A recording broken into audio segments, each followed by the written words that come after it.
Iraq this week will host the Arab League for the first time in more than 2 decades. The event itself isn't going to accomplish much in practice beyond Arab leaders shaking hands and posing for the cameras, but the summit does mark a seminal point in the Arab world, one in which Iraq is for the first time in modern history being implicitly recognized by its Sunni Arab neighbors as a Shiite-run state with clear allegiances to Iran.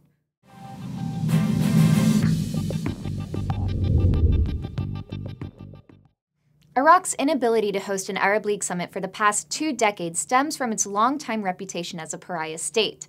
Shortly after Baghdad hosted the last summit in 1990, Saddam Hussein tried unsuccessfully to reshape the Arab balance of power by invading Kuwait and ended up alienating all of Iraq's neighbors. Syria's Ba'ath rivalry with Iraq endured for many years, making cooperation among the Arab states all the more trying, and then the toppling of Saddam Hussein in 2003 set off more than a decade of intense violence across the country, the reverberations of which are still being felt today.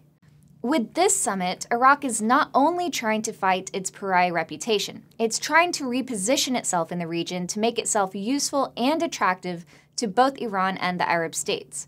This is a difficult balancing act for any country to perform, but is one that Iraq's leadership appears intent on developing as a major feature of Iraq's revamped foreign policy. No Arab leader will be coming to the summit without misgivings over the high level of Iranian influence that spans virtually every sphere of the Iraqi state: political, economic, religious, and security.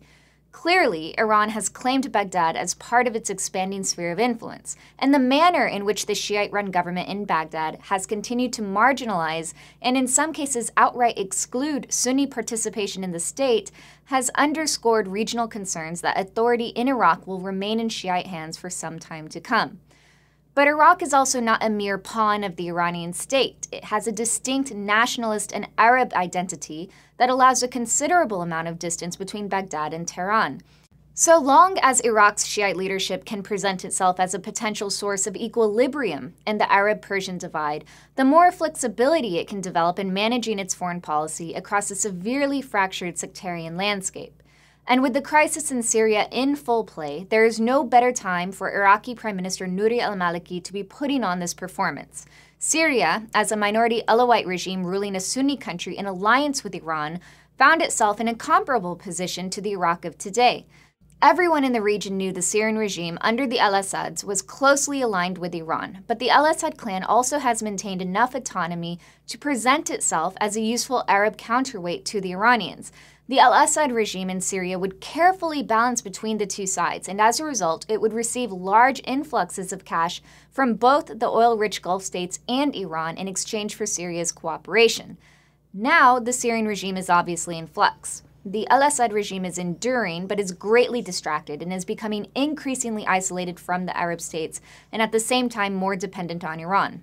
In other words, Syria has lost its ability to perform the strategic balancing act. Moreover, the Shiite leadership in Iraq wants guarantees from the Arab neighbors that in this wider Arab campaign to try and undercut Iran's regional influence, that its own Shiite-run government does not become the next target after the al-Assads.